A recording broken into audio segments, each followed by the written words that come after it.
Bonjour messieurs, dames, j'espère que vous allez bien. J'aimerais vous poser une question encore simple. Mes questions sont toujours simples. Et qui est la suivante. À votre avis, qu'est-ce qui a fait que l'Occident, depuis pratiquement 5 siècles, domine le monde? Qu'est-ce qui fait encore que l'Occident a la main mise sur le monde? Qu'est-ce qui explique l'hégémonie de l'Occident sur ce monde? Alors à cela, il y a beaucoup de réponses. Bien entendu, les livres d'histoire nous donnent beaucoup de réponses.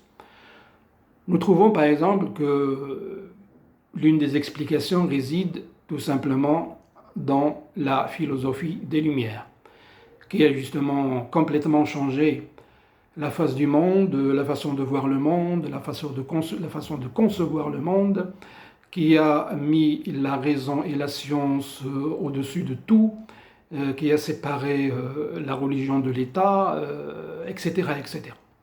Et cette raison est tout bonnement valide. L'autre raison réside dans le fait que l'Occident, grâce à la révolution industrielle, s'est développé d'une façon exponentielle et de façon très rapide. Ça lui a permis, bien entendu, de progresser dans les sciences, et surtout dans les sciences militaires, et donc de coloniser beaucoup de nations, beaucoup de peuples, beaucoup de terres, desquelles ils ont tout simplement pris les richesses qui leur a permis justement de se développer. Ça aussi, c'est une raison valable, bien entendu. Mais il y a une autre raison, je trouve que le livre d'histoire ou les livres d'histoire ne l'évoquent pas assez. Et à mon sens, il est très important, pour ne pas dire la plus importante.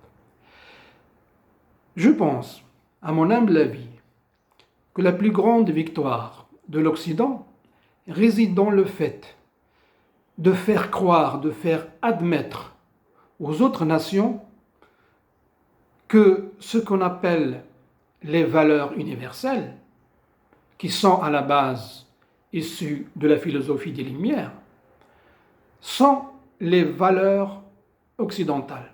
Je m'explique. Le monde entier pense depuis pratiquement 4-5 siècles qu'il y a des valeurs universelles, ou ce qu'on appelle parfois des valeurs humanistes. Mais quand on gratte un petit peu, on constate en fait que ces valeurs qualifiées d'universelles correspondent exactement aux valeurs occidentales. C'est-à-dire, quand on parle de valeurs universelles, en fait, on ne parle que de valeurs universelles. On reproduit les valeurs occidentales. Du coup, du fait qu'on a donné cet aspect d'universalité à ces valeurs, ça veut dire que ça s'applique à pratiquement la terre entière. Et que toutes les nations, tous les peuples doivent répondre à ces valeurs. Et donc, toute personne, toute nation, tout peuple qui déroge à ces valeurs, qui sort de ces valeurs, automatiquement, il sort de l'histoire, du point de vue occidental, bien sûr. Donc celui qui ne respecte pas les valeurs universelles supposées par là, celui qui ne respecte pas les valeurs occidentales, eh bien c'est celui qui sort de l'universalisme, qui sort de l'histoire, qui sort du progrès, qui sort, je dirais même, de la civilisation, pour ne pas dire qui sort de l'humanité. Vous voyez à quel point l'Occident a réussi à faire admettre à la terre entière que ne pas respecter les valeurs universelles qui ne sont autres que les valeurs occidentales, c'est ne pas respecter l'humanité. Et à mon sens, encore une fois modeste, c'est ça la grande victoire de l'Occident.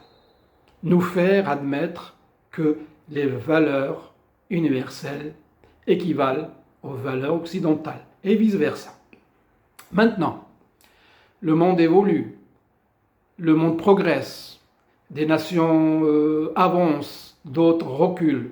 Et vous constatez aussi bien que moi que l'Occident est en train de décliner. La force de l'Occident n'est plus la même. Et il y a une règle dans l'histoire, c'est tout simplement que plus tu as de la force, plus tu imposes tes valeurs. Les valeurs occidentales n'ont pas été imposées à 100% par la raison et par la recherche et par la science. Il y a une partie de ça. Il ne faut pas non plus le nier.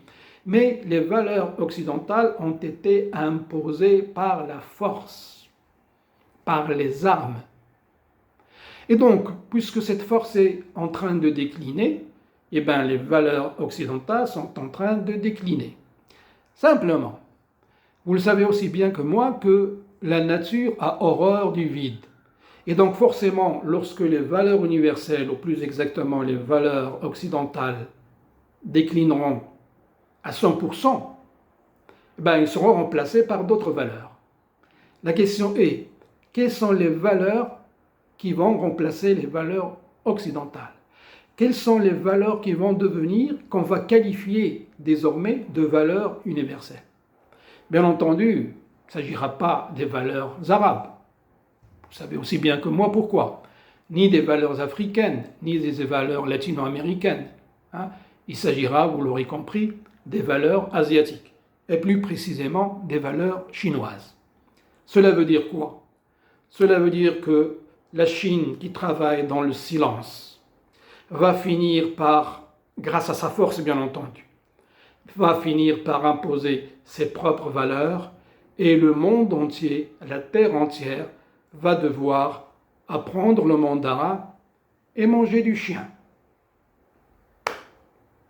Voilà mon humble avis, je ne sais pas ce que vous en pensez. Merci, salam.